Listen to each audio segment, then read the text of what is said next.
오늘은 특별한 설교자를 모시겠습니다. 우리가 그리도 바라던 목사님이 드디어 이 자리에 오셨습니다. 우리 목사님은 합동 측에서 제일 큰 교회를 목회를 하셨습니다. 충현교회 전 김영삼 대통령 출석하는 교회 심우하셨고, 우리나라의 목회자들의 모든 목회자들의 스승이십니다. 신학대학 최고의 신학대학 총신대학교 신학대학원 원장님까지 하셨습니다.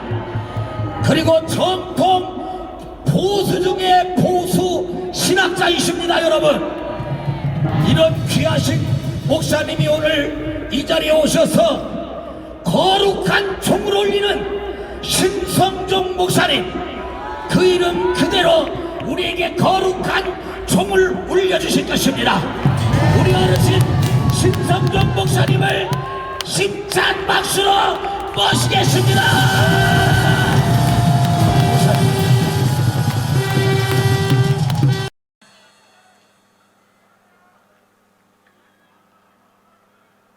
너무 저에 대해서 아주 칭찬을 많이 해서 사실은 설교할 때 제가 떨려본 적이 없는데 지금 떨립니다.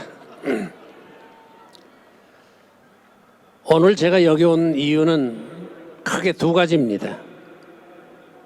하나는 개인적으로 우리 정광훈 목사님 너무 애쓰고 힘쓰고 참 어떤 때는 똥독에 빠지는 것처럼 많은 사람들의 공격을 받고 어려움을 당하고 있는데도 제가 도와주질 못해서, 왜냐하면 저는 미국에도 자주 가야 되고 세계 여러 나라를 다니다 보니까 국내에 오래 거주할 기회가 없었어요.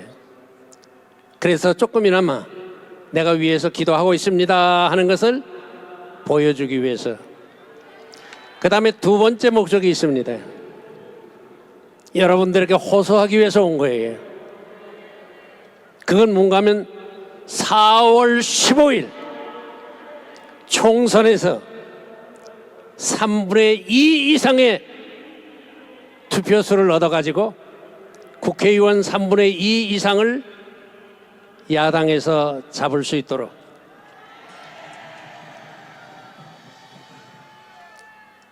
그뿐만 아니라 괜찮습니다. 그뿐만 아니라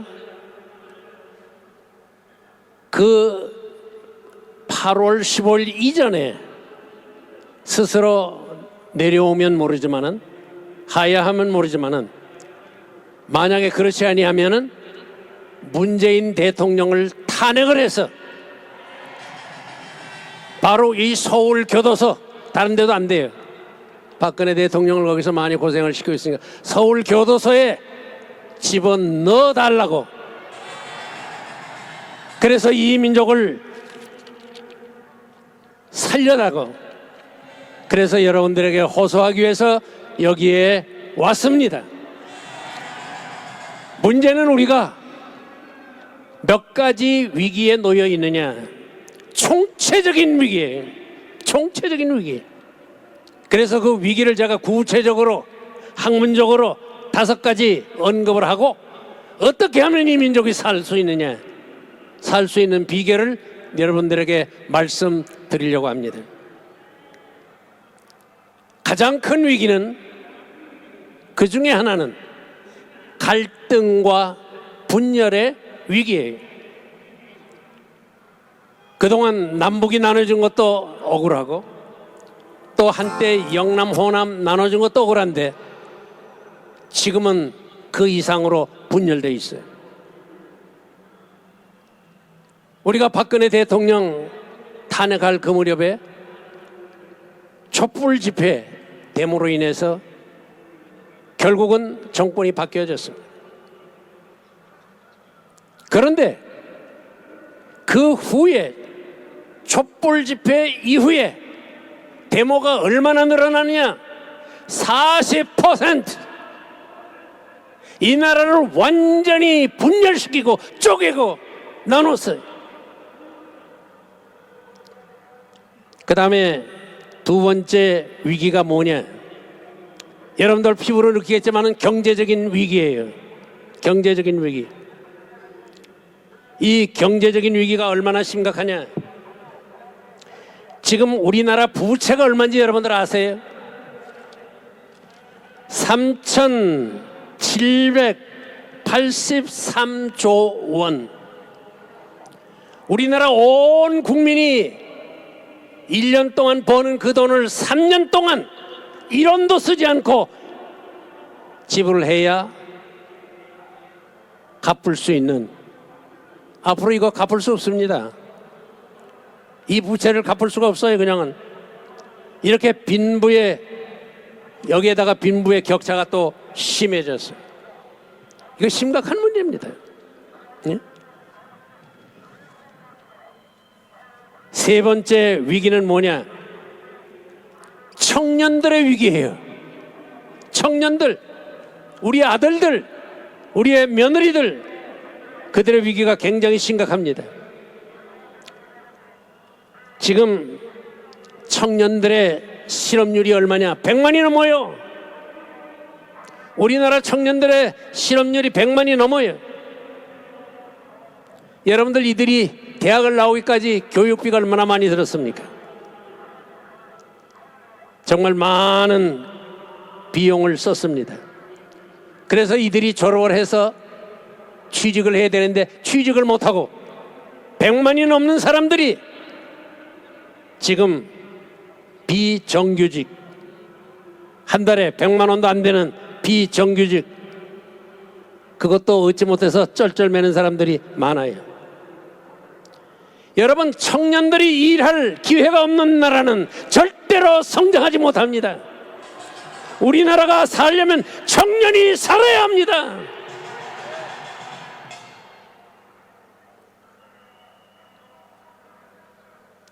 취직을 해도 은행에 융자해서 공부한 사람들이 대부분이기 때문에 그것을 갚을 수가 없어요. 빚을 갚을 수가 없어요. 그런데 부모들은 야, 너희들 빨리 결혼해. 손자, 손녀 한번 좀 안아보자. 결혼해, 결혼해. 그럽니다. 여러분들 제발 자녀들에게 결혼하라고 재촉하지 마세요. 왜 그들이 결혼하고 싶지 않겠습니까? 지금 우리 사회가 결혼을 해서 자녀들을 키울 수 있도록 되어 있지를 않아요. 이건 어떻게 해야 됩니까? 뒤집어야 돼.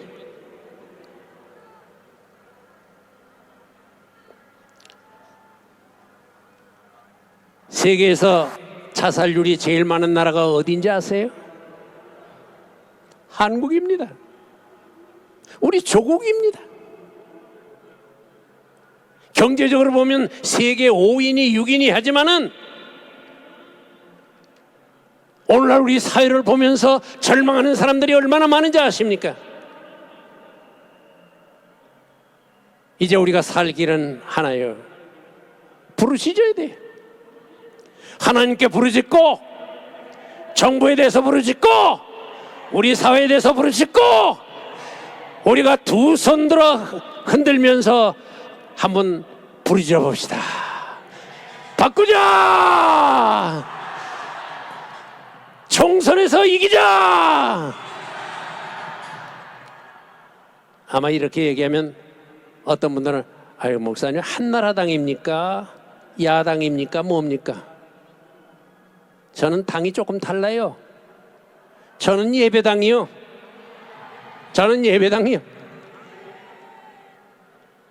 그래서 이 정치나 이런 거에 대해서 가능하면 간격을 두려고 애를 쓰는 사람 중에 하나입니다. 자, 그 다음에 또 우리나라 위기가 뭐냐? 자본주의의 위기입니다. 자본주의의 위기입니다. 아마 그 얘기를 하면 어떤 분들은 아니 문재인 대통령이 그래서 사회주의를 자꾸 부르짖는 건데 거기 편드는 거 아닌가? 아니에요. 지금 세계적으로 자본주의가 점점 내려가고 있어요. 왜냐하면 이 자본주의가 해결 못하는 것이 몇 가지가 있습니다. 첫째, 뭘 못하느냐? 빈부의 격차를 자본주의 가지고는 해결이 안 돼. 두 번째로 무엇을 해결 못하느냐? 직장 없는 사람들에게 직업을 나눠줄 수가 없어요. 왜냐하면 그들의 기능과 기술과 그런 것에 의해서 직장을 갖게 되기 때문에 굉장히 이게 심각합니다.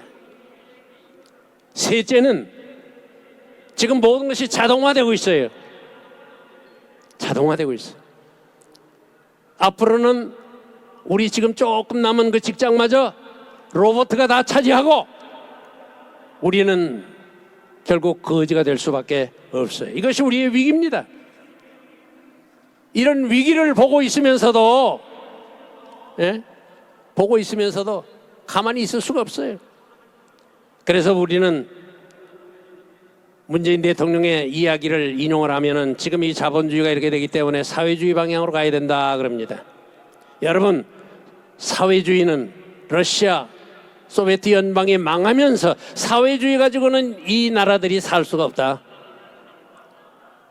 더군다나 여러분들 아시겠지만은 유럽에는 사회주의적인 그런 민주주의면서도 사회주의적인 그런 경향이 있습니다.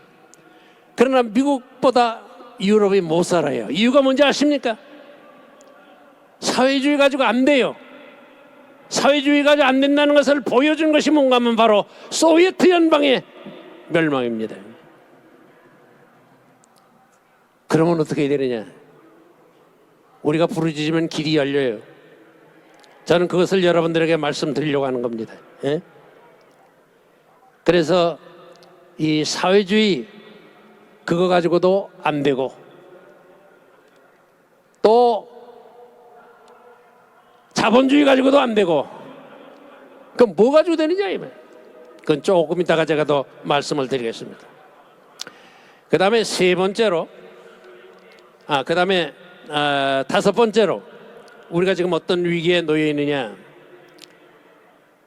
유전자 변형 농산물, 아마 여러분들 신문이나 이런 거 많이 들었을 거예요.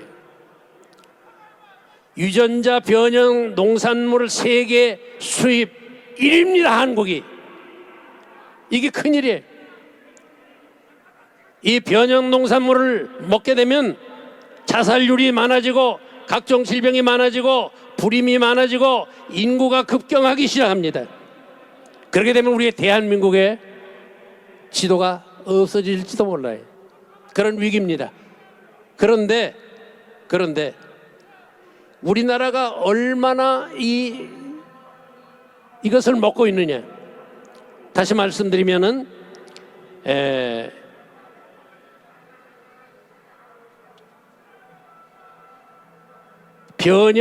유전자 변형 농산물 이거를 세계에서 제일 많이 먹는 나라가 한국이에요. 여러분, 우리가 예를 들어서 우동을 먹는다든지 뭐 이렇게 먹는다고 합시다. 국수를 먹는다든지 미국에서 수입한 밀이에요. 거기에는 전부 다 그냥 든 게 아닙니다. 성장 호르몬이 들어갔어요. 그래서 지금 우리를 병들게 만들어요. 한국에 왜 자살률이 많으냐? 세계에서 왜 자살률이 가장 크냐? 바로 이런 잘못된 농산물을 먹고 있기 때문에 그래요. 그렇기 때문에 우리는 여기서 깨달아야 돼. 자, 이제 말씀을 마치려고 합니다. 결론을 내려고 합니다. 그러면 해결책이 뭐냐?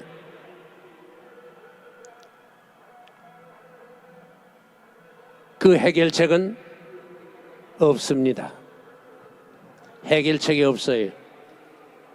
해결책이 없어. 그럼 어떻게 해야 되느냐? 에스더처럼 죽으면 죽으리다 하는 그런 결사적인 자세를 가지고 이 민족을 위해서 하나님 앞에 부르짖으면 하나님께서 우리에게 답을 보여주실 거예요. 시편 81편 10절에 보니까 너희 입을 크게 열라 내가 채우리라. 오늘 딴 거 없어요. 여기 입을 열어야 됩니다. 열어야 4.15 이번 총선에서 승리할 수 있고 우리 주변에 있는 모든 사람들이 직업을 가질 수 있는 그런 때로 바뀔 수가 있어요. 여러분, 저는 사실은 이 교도소에 제 제자들이 그 교도소 소장으로 있는 사람들이 있습니다. 미리 얘기해놨어요. 내가 이제 얼마 후에 여기 올 테니까 문재인 거기 오거들랑 나 꼭 만나게 좀 해달라고. 왜? 거기 가서밖에는 못 만나니까. 여기서 만날 수 없잖아요. 예? 자, 그래서 문제는 어디 있는가 하면 우리가 한번 여기서 크게 부르짖어야 돼요. 부르짖어서 4.15 총선의 분위기를 완전히 바꿔버리고 한 걸음 더 나아가서 지금 이 사회주의적인 그런 것을 부르짖는 사람들을 완전히 축출하는 그런 사회를 만들기 위해서 저와 여러분 모두가 총선에 참여하기를 여러분들에게 호소합니다. 아파도 하세요. 또 하세요. 우리나라가 살 길은 지금 그거밖에 없습니다. 그렇다고 해서 쿠데타를 하는 건 저는 반대예요. 쿠데타를 하지 말고 문 대통령을, 왜 이름도 문재인입니까? 문제가 있는 사람이란 뜻 아니에요? 문재인이. 그런데도 그 좋다고 따라다니는 사람들이 있어요. 저는 미국에 가서 오래 이렇게 있고 그러니까 거기에서 많은 뉴스를 듣습니다. 한국에서 듣지 못하는, 여러분들이 알지 못하는 아주 비밀한 이야기도 다 알고 있습니다. 여러분, 연방정부 세우려고 하는 문재인 빨리 내려보내야 돼요. 그 연방정부 세워서 뭐 하겠다는 겁니까? 김정은이가 대통령하고 문재인은 그 밑에서 글쎄요, 국회의장이나 할까요? 그땐 국회도 없을 테니까 밑에서 아마 총리는 할지 모르지, 심부름이나 하는. 여러분, 나라가 굉장히 지금 위급해요.